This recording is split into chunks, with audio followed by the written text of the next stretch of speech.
행복하시기 바랍니다.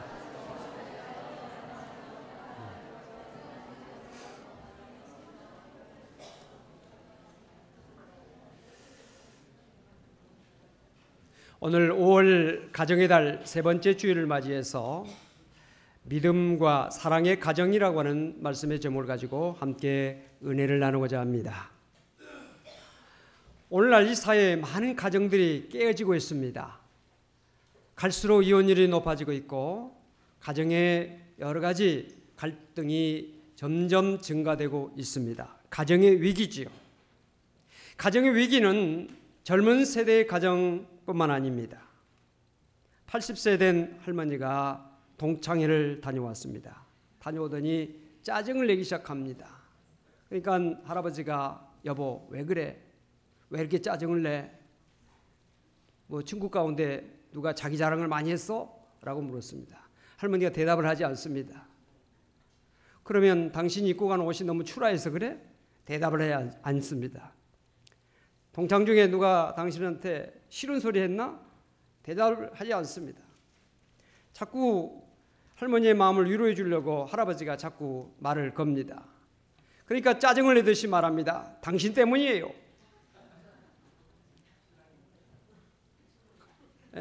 이 나이에 남편이 살아있는 사람은 나뿐이에요.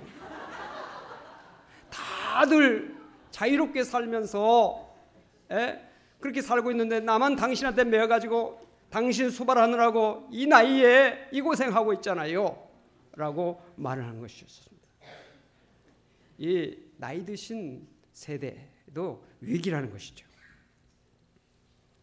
시어머니가 김치를 정성껏 담아가지고 아들 집에 갖다 줍니다. 아파트 현관배를 누르려고 하는데 문이 열려 있어요. 그래서 현관에 조용히 들어섰습니다. 그랬더니 거실에 소파에 아들이 앉아 있고 아들 무릎에 자부가 이렇게 기대고 누워 있습니다. 대화가 들려옵니다. 여보, 세상에서 누가 제일 좋아? 당신이지. 그 다음은 우리 애들이야.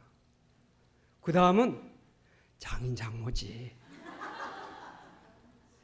그 다음은 우리 강아지잖아요. 시어머니가 계속 듣고 있는데 자기는 5번째예요. 겨우 5번째 턱걸이를 했습니다. 이 말을 들은 시어머니가 조용히 문을 닫습니다. 그리고 가지고 간 김치를 가지고 경비실에다 맡기면서 메모를 썼습니다. 1번아 잘 먹어라. 5번이 두고 간다.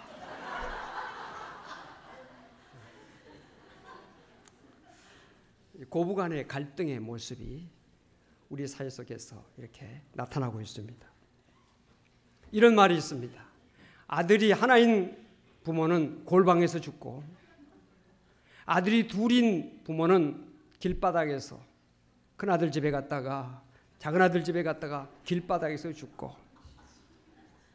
딸 하나인 부모는 주방에서 죽고 딸 둘 가진 부모는 비행기 안에서 죽는 것은 옛말이고 지금은 어떻게 되냐? 고무장갑 끼고 죽는데요.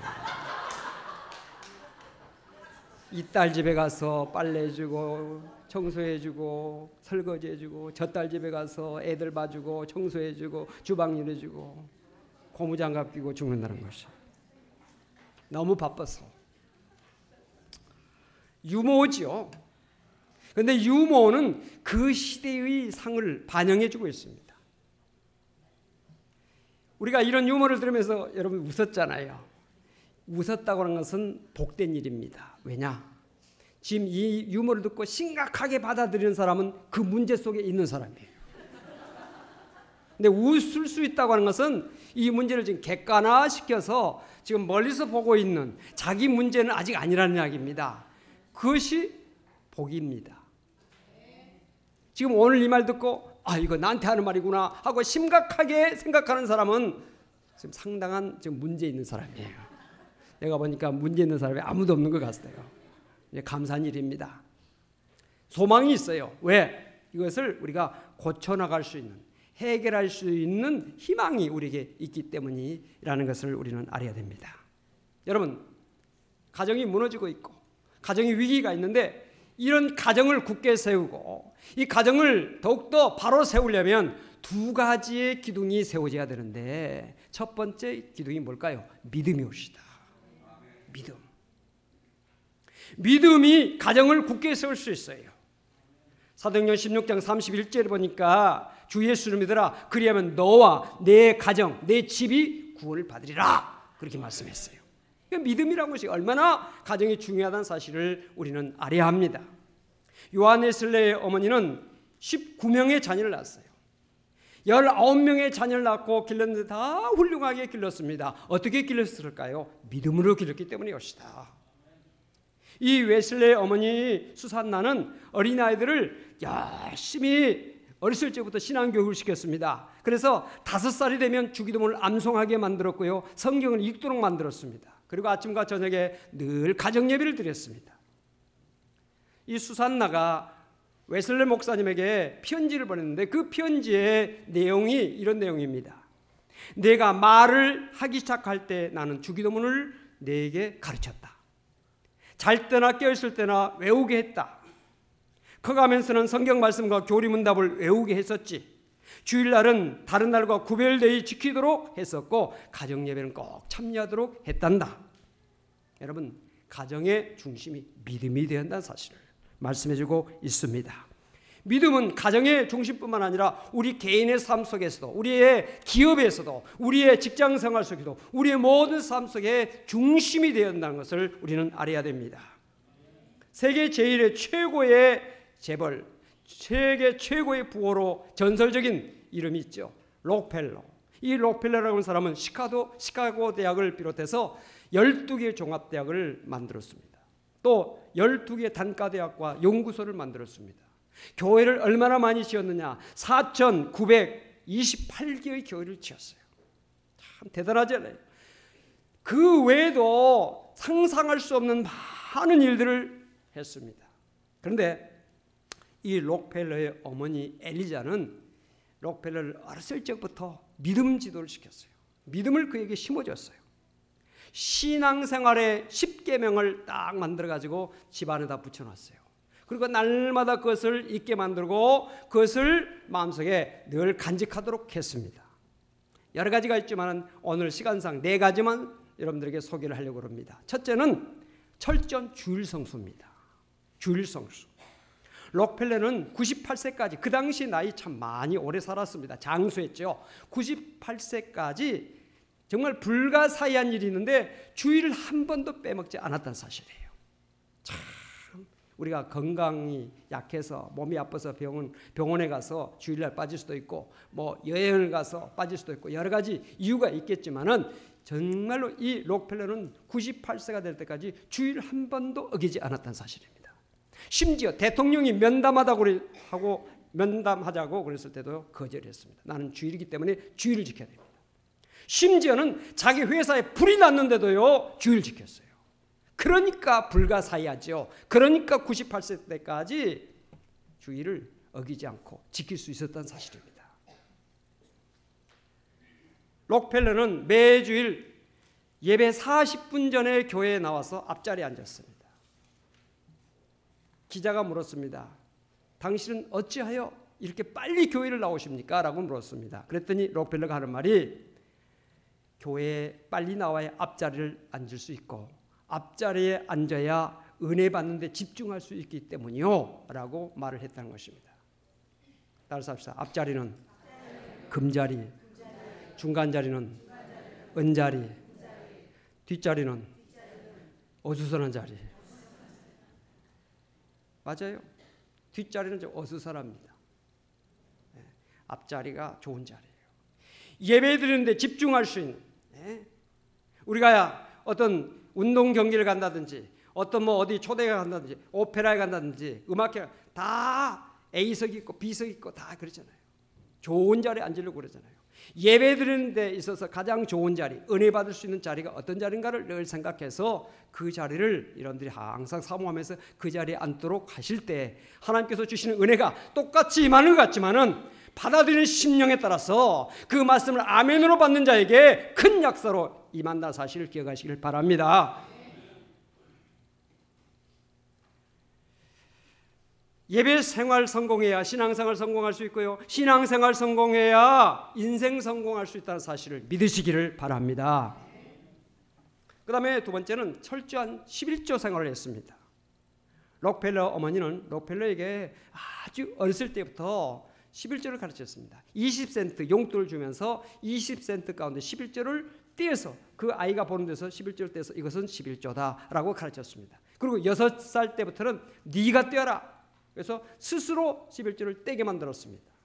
또 록펠러는 호주머니가 2개 중에서 하나는 11조를 담는 호주머니로 만들었습니다. 그래서 11조가 생기면 꼭 거기다 집어넣고 절대로 그 11조에다 손을 대지 않았다는 사실입니다. 11조 생활을 철저하게 했어요. 그가 가난했기 때문에 신문팔이 하면서 또는 껌팔이 하면서도 어김없이 11조를 떼냈습니다. 일생에 단 한 번도 11조를 뗀 일이 없다는 사실입니다.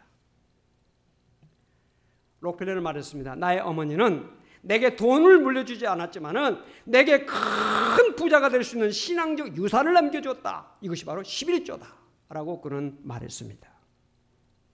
세 번째는 성전 건축의 축복을 자녀에게 가르쳤습니다. 록펠러 어머니가 하루는 록펠러에게 말했습니다. 록펠러야, 너 세상에서 제일 큰 부자가 되고 싶니? 예. 그러면 세계에서 가장 아름다운 교회를 지어서 하나님 앞에 바쳐보아라. 그러면 하나님께서 반드시 너에게 큰 복을 주실 것이다. 이 말을 가슴속에 간직하고 있던 록펠러가 자기의 능력이 왔을 때 크고 아름답고 정말 훌륭한 교회를 지어서 하나님 앞에 봉헌했습니다. 그 교회가 리버사이드 처치라고 하는 유명한 교회예요. 그 교회를 어머니 기념교회로 지었습니다. 그런 말했습니다. 교회는 세상의 어떤 건물보다도 가장 아름답고 훌륭해야 된다. 그런 말을 했습니다. 이런 마음을 가진 자에게 하나님께서 축복하신 것입니다. 이런 마음을 여러분도 가질 수 있기를 주 이름으로 축원합니다.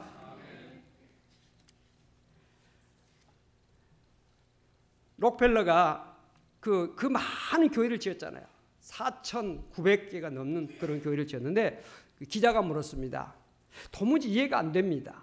미국에는 당신 같은 사업가가 참 많이 있고 그들 대다수가 사업을 해서 번 돈을 재투자해서 그 사업을 발전시키고 있는데 당신은 사업을 해가지고 11조를 내고 그렇게 많은 교회를 짓고 그렇게 많은 그런 투자를 다른 곳에 이렇게 사회 사업을 해서 그렇게 하는데 어떻게 당신은 그렇게 하고도 세계 제1의 부호로서 가장 큰 그런 재벌가로서 살 수 있습니까? 라고 물었습니다.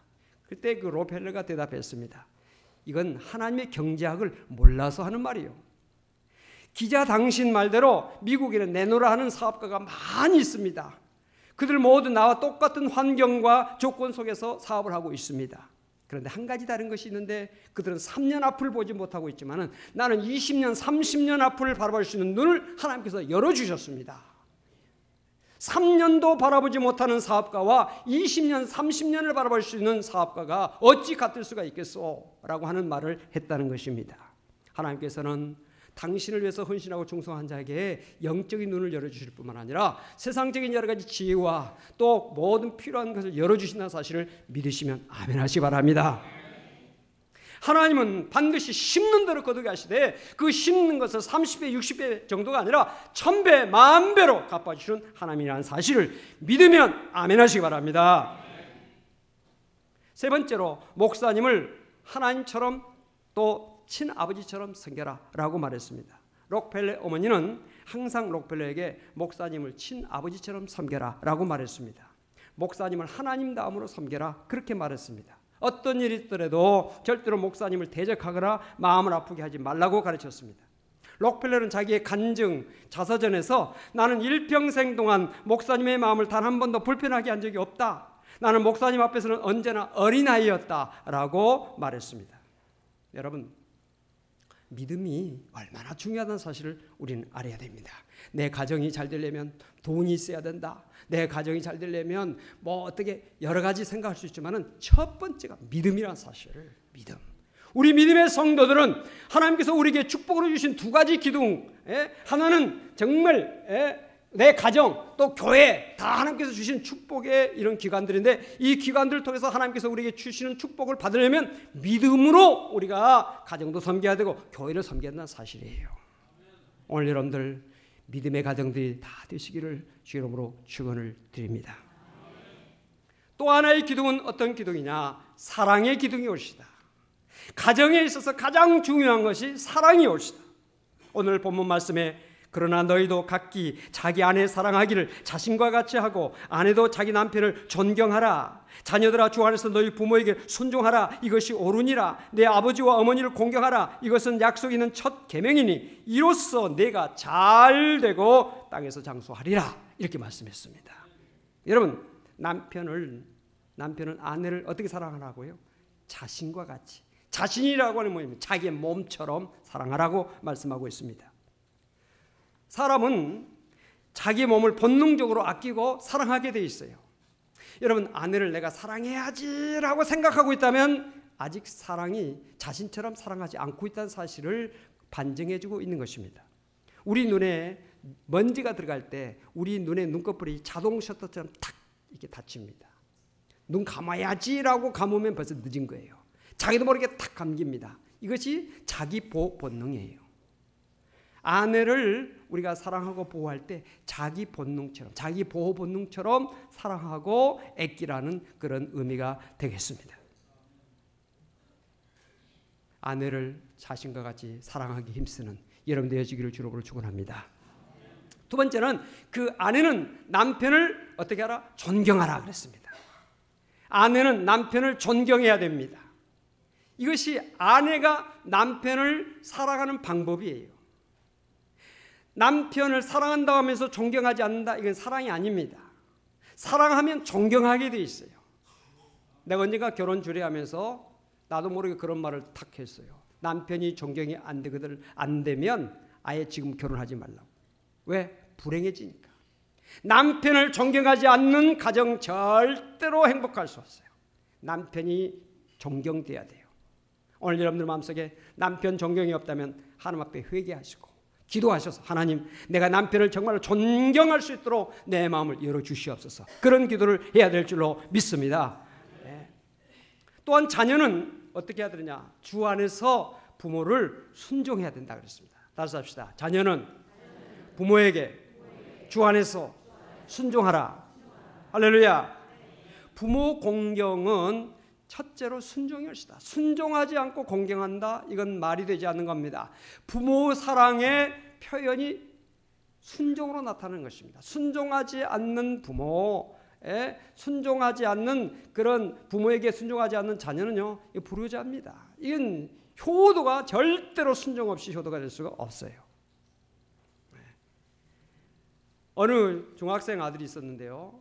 그 중학생 아들이 느닷없이 아버지에게 왔습니다. 아버지 사랑해요 라고 말했습니다. 아버지는 갑자기 아들이 자기한테 사랑한다니까 당황했어요. 깜짝 놀랐어요. 야, 너 무슨 말을 하려고 그래? 너 용돈이 필요하니? 그렇게 말을 했습니다.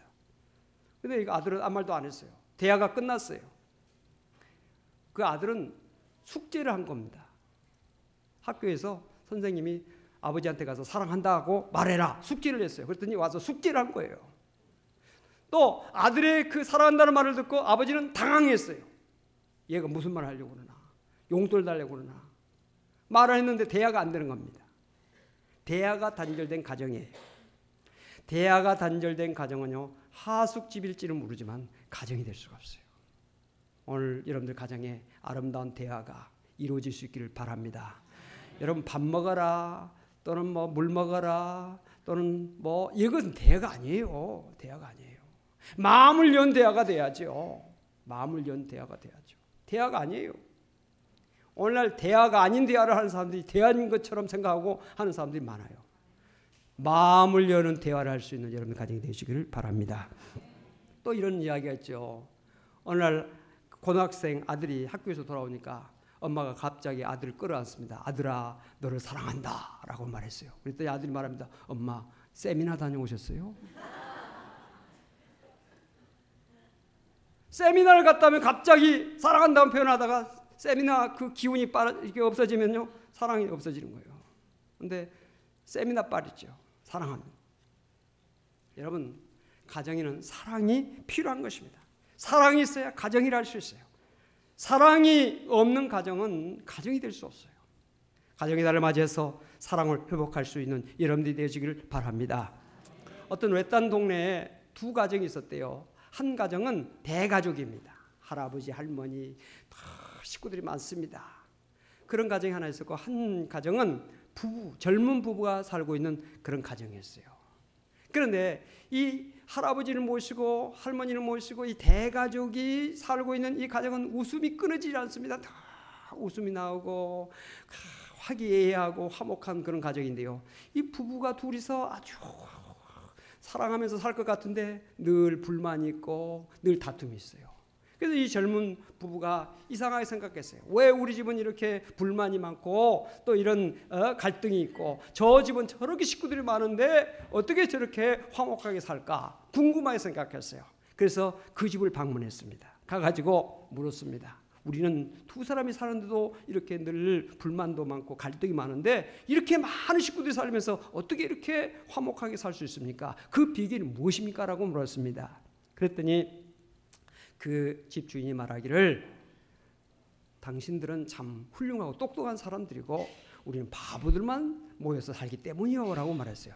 그 말이 무슨 말입니까? 라고 물었습니다. 그랬더니 오늘 아침에 이런 일이 있었는데 내가 이야기를 하나 해드릴게요 라고 이야기를 하는 것입니다. 내가 직장에 가려고 나오다가 바닥에 있는 물을 내가 까팠는데 엎질렀는데 아유 아내한테 내가 미안하네 내가 이 물을 까프해서 미안하오 라고 말했더니 아내가 아니에요 제가 그것을 바닥에 놨기 때문에 그런 거예요 제가 잘못했어요 제가 미안합니다 라고 말하는 것이에요. 그랬더니 어머니가 하시는 말씀이 야 나이 먹은 내가 그것을 보고도 저거 위험하지 싶어서 내가 치워야 되는데 안 치워서 그랬으니 내가 미안하다 이렇게 서로 미안하다고 하고 서로 자기가 잘못했다고 말을 하니까 우리 가정은 싸울 일이 없고 우리 가정은 화목한 가정이 될 수 있어 라고 말을 했다는 것입니다. 여러분 가정이 행복하고 가정이 잘 되려면 잘못한 것에 대해서 잘못했다고 하는 이야기를 서로 할 수 있어야 되고요. 미안한 일이 있으면 서로 미안하다는 말을 서로 할 수 있어야 되고요. 또 우리가 정말 서로 잘못을 용서해 줄 수 있는 마음들이 서로에게 있어야 한다는 사실을 우리가 알아야 되는 것입니다. 여러분 사랑은 허다한 죄를 덮고요. 사랑은 바보가 되게 한다고 그러잖아요. 사랑하면 바보가 되잖아요. 우리 모두 사랑의 바보가 되는 그런 가정을 이룰 수 있기를 바랍니다. 우리 성일 사랑하는 성도 여러분들 5월 가정의 달을 맞이해서 여러분의 가정이 다 정말 믿음의 가정으로서 사랑의 가정으로서 구원의 축복과 또 이 땅에 사는 날 동안에 여러 가지 기쁨과 감사가 넘치는 복된 가정이 다 되어지기를 주 이름으로 간절히 축원합니다. 기도합시다. 하나님 아버지 감사합니다. 우리 사랑하는 성도들 가정이 믿음의 가정, 사랑의 가정 이 두 기둥이 바로 세워져서 가장 복되고 아름답고 행복한 믿음의 가정, 복된 가정 다 되게 하여 주옵소서. 행여나 조금이라도 갈등과 여러 가지 어려움이 있는 가정이 있다면 말씀을 마음속에 간직하고 그 말씀대로 순종하고 살아서 복된 가정으로 반드시 이루어나갈 수 있는 우리 모든 성도들 다 되게 하여 주옵소서. 예수 그리스도로 간절히 기도하옵나이다. 아멘.